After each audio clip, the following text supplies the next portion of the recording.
Ağdaşda musiqiçilər arasında düşən dava sonda qanla bitib. Məclis üstündə düşən narazılıqda ortaq məxrəcə gələ bilməyən tərəflər bıçağa əl atıb. Hadisə ötən gün rayon ərazisində qeydə alınıb. 60 yaşlı Əhmədiyyə Qurbanov bıçaqla 53 yaşlı Yusif Hüseynovun qarın və kürək nahiyəsinə xəsarət yetirib. Bıçaqlanan şəxsin rayonda fəaliyyət göstərən müğənni, hadisəni törədənin isə gitara ifaçısı olduğu bildirilir. Xəstə 7-si 5-ci ay 2025-ci il tarixində saat 00:50 radələrində bir nəfər kişi cinsli Ağdaş rayon Mərkəzi Xəstəxanasının təcili tibbi yardım şöbəsinə hospitalizə olunub.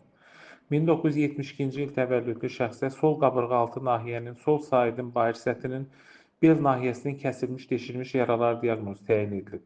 Zəruri tibbi xidmətlər göstərilən şəxs cərrahiyyə şöbəsinə yerləşdirilib. Vəziyyəti orta ağır qiymətləndirilir. Kənd sakinlərinin sözlərinə görə tərəflər uzun illərdir bərabər çalışır və aralarında indiyədək heç bir söz söhbəti olmayıb. Əhmədiyyə Qurbanovun insident zamanı sərxoş olduğu deyilir. Daxili İşlər Nazirliyinin mətbuat xidmətinin Şəki regional qrupundan sorğumuza cavab olaraq bildirilib ki, əməli törətməkdə şübhəli bilinən şəxs polis tərəfindən saxlanılıb. Ağdaş rayon polis şöbəsinin əməkdaşlarının həyata keçirdikləri tədbirlərlə Yusif Hüseynova kəsici alətlə xəsarət yetirməkdə şübhəli bilinən Əhmədiyyə Qurbanov saxlanılıb.